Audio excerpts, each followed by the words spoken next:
Hi everyone, Aaron here for Zollotech, and this is the iPhone X. It's been out 6 months. It's my everyday phone. I use it all of the time for most things, and I've come to really like it. Now, it is a $1,000 phone. It hasn't come down in price, and we don't even know if it's going to last into the following year. We'll probably see some replacement models, and they'll probably have the notch.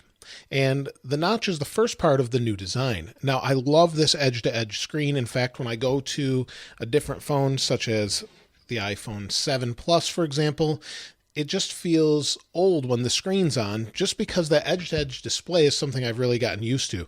It looks great in just about everything, except for maybe video, when you have this notch and it's very obvious and you can see it. And that's where it becomes a little bit of a problem. But the edge-to-edge overall is really nice. Now, the design is something I really like too. It's stainless steel. It feels very premium, and this one has been used without a case. This one has been used with a case. Now, this one here, I don't have any of those micro scratches that most people have, and I think that's because of this color. It just seems to hold up a little bit better. The display does have some very fine scratches on it from using it without a screen protector, so there are a few there. The back also has a few, mostly at the bottom, but you don't really see them unless you're in incredibly bright light. Most of the time it looks brand new. There is a tiny little nick right there, so it holds up really well without a case. I think most people will use a case. Now, this one has been used with a case the entire time. This is the Apple Lemonade colored case, and the silver iPhone, this one, because it's had this case on it, is perfect around the edges as well.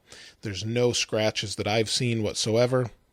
It just is held up really well. See, it's a little worn right here, and that probably will just wipe off. It needs a little cleaning, but it's in great shape overall. I don't think there's really any issues as far as that part's concerned. So the design, you either love it or you hate it. I really like it, and it does sit pretty flat when it's down. It will rock a little bit if you're pushing on it, and that can be annoying at times if you're trying to type. But if you have it in a case like most people do, that's not a problem. Now, the durability of the phone, it feels solid as long as you're not dropping it. It feels very durable. I haven't had any issues. I haven't dropped it, of course, but it just feels really solid. It feels like a solid slab of steel with glass. It's just really hard to explain unless you pick one up in the store and check it out yourself. Now, the speed, most of the time, as long as you're not testing a beta, it's going to be really fast. 3D touch is responsive. Everything's quick. The camera opens nice and quick when you want to take a quick picture. You can do that. If you're in a hurry, you've got that ability. And it's just super fast in everything you're doing. So if you're playing a game or if you're just opening something like weather, it's just going to be quick and responsive. And that's thanks to that A11 Bionic chip.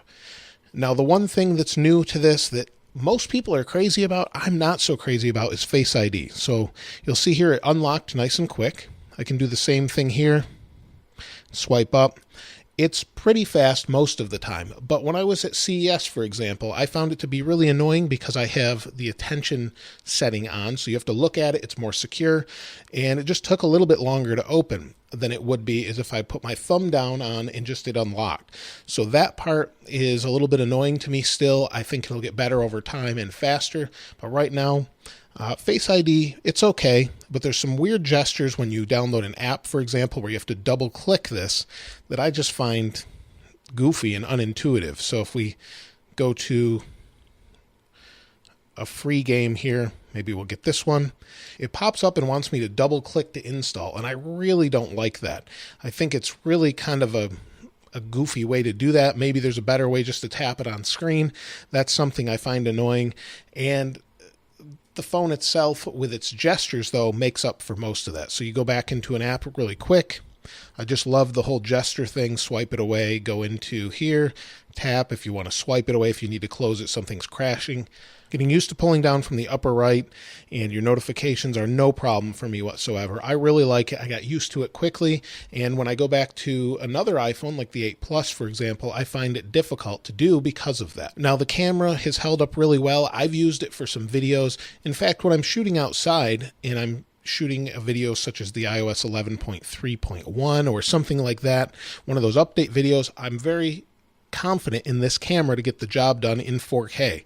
I have no problem recording with it. I'll use an external microphone, throw it in 4K video, and it's just as good as most cameras in daylight. Now, of course, if you want to do different artsy shots and different things like that, it's going to be obviously not as good as, say, my GH5 I'm using right now to film this.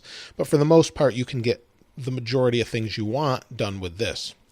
Now, the battery over this time has been phenomenal. No matter what version of iOS I'm on, it seems like it's getting better. I know that's not the case for everybody, but my usage is usually really, really good. And this isn't a good indication because it's been plugged in, but I easily get through a day, no problem, with half of my battery left every single time.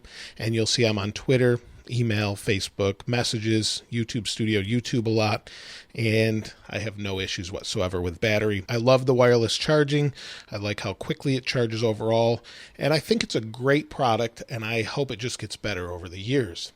Now, the real question is it worth $1,000? I would say no phone is really worth $1,000. Even though it looks super nice, it's got this premium look to it. It's very different, whether you love the notch or not. I think this is a fair phone at $600 to $800. And I know most people are going to think I'm crazy, but if you think of the original iPhone and how big of a leap it was originally, that was about $600 originally. And I think that's fair, but we won't see those prices for a long time on this particular device. But let me know your thoughts in the comments below. What do you think about it 6 months out? Are you still looking forward to the next version? Did you just pick one up? Do you like the gestures? I'd love to hear what you have to say in the comments below. If you haven't subscribed already, please subscribe and like. As always, thanks for watching. This is Aaron. I'll see you next time.